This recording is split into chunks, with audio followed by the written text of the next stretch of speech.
Hello guys, welcome to medicine blogs. सभी लोगों के मन में ये सवाल जरूर रहता है कि डायबिटीज पेशेंट्स को ब्लड डोनेट करना चाहिए या फिर नहीं करना चाहिए। जो डायबिटिक पेशेंट होते हैं वो सोचते हैं कि अगर हम अपना ब्लड डोनेट करते हैं किसी पेशेंट को जिसको ज़रूरत है ब्लड की, तो उसको भी ब्लड शुगर हो सकता है या फिर उसको कई सारी समस्याएं हो सकती हैं।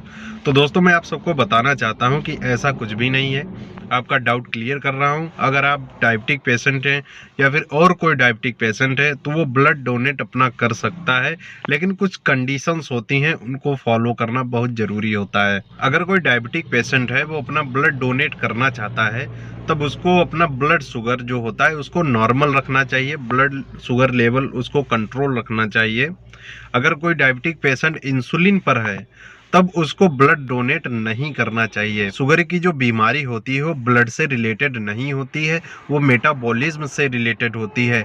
आपको अपना मेटाबॉलिज्म सही करना चाहिए, उसको कंट्रोल करना चाहिए, जिससे कि आपका ब्लड शुगर जो होता है ब्लड में वो भी कंट्रोल होने लगेगा धीरे धीरे। कुछ कंडीशंस होती हैं ब्लड डोनेट करने से पहले डायबिटिक पेशेंट को ये ध्यान रखनी चाहिए, जैसे कि उसका जो बीपी होता है वो नॉर्मल होना चाहिए, ब्लड शुगर वो भी नॉर्मल होना चाहिए। अगर किसी तरह का इन्फेक्शन है तो उस इन्फेक्शन को ठीक करना चाहिए, उसके बाद ही ब्लड डोनेट करना चाहिए।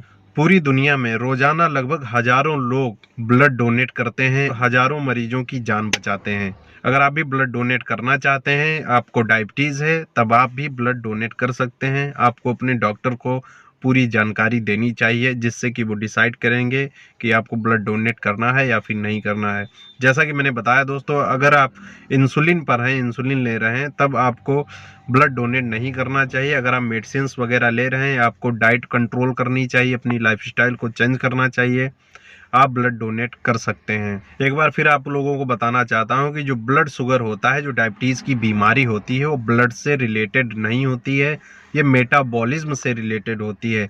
इसीलिए आपको अपना मेटाबॉलिज्म सही करना चाहिए और ब्लड डोनेट करना चाहिए। ज़िंदगी में ब्लड की ज़रूरत हर किसी न किसी को एक बार ज़रूर पड़ जाती है, किसी इंजरी की वजह से, ऑपरेशन की वजह से, या फिर ट्रामा की कंडीशन होती है जिसकी वजह से ब्लड होता है वो लॉस हो जाता है। उसको पूरा करने के लिए ब्लड ट्रांसफ्यूजन की ज़रूरत पड़ जाती है। इसके अलावा और भी कारण होते हैं जिसकी वजह से ब्लड ट्रांसफ्यूजन की ज़रूरत पड़ जाती है, जैसे कि कुछ लोगों प्लेटलेट्स कम हो जाती हैं तो उसमें भी प्लेटलेट ट्रांसफ्यूजन की ज़रूरत पड़ती है।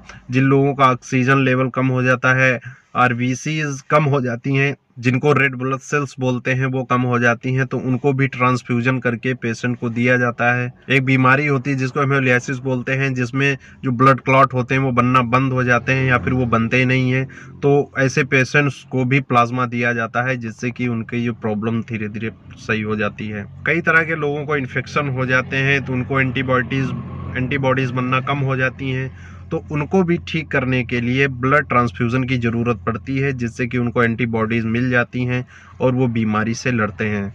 तो दोस्तों, आपका डाउट क्लियर हो गया होगा कि डायबिटीज़ पेशेंट्स को ब्लड डोनेट करना चाहिए या फिर नहीं करना चाहिए, किस कंडीशंस में वो ब्लड डोनेट कर सकते हैं और किस कंडीशन में ब्लड डोनेट नहीं कर सकते हैं। तो दोस्तों, आज के लिए इतना ही। आज मुझे हॉस्पिटल जाना है तो लेट हो रहा हूँ। कल किसी दूसरे टॉपिक पर चर्चा करेंगे।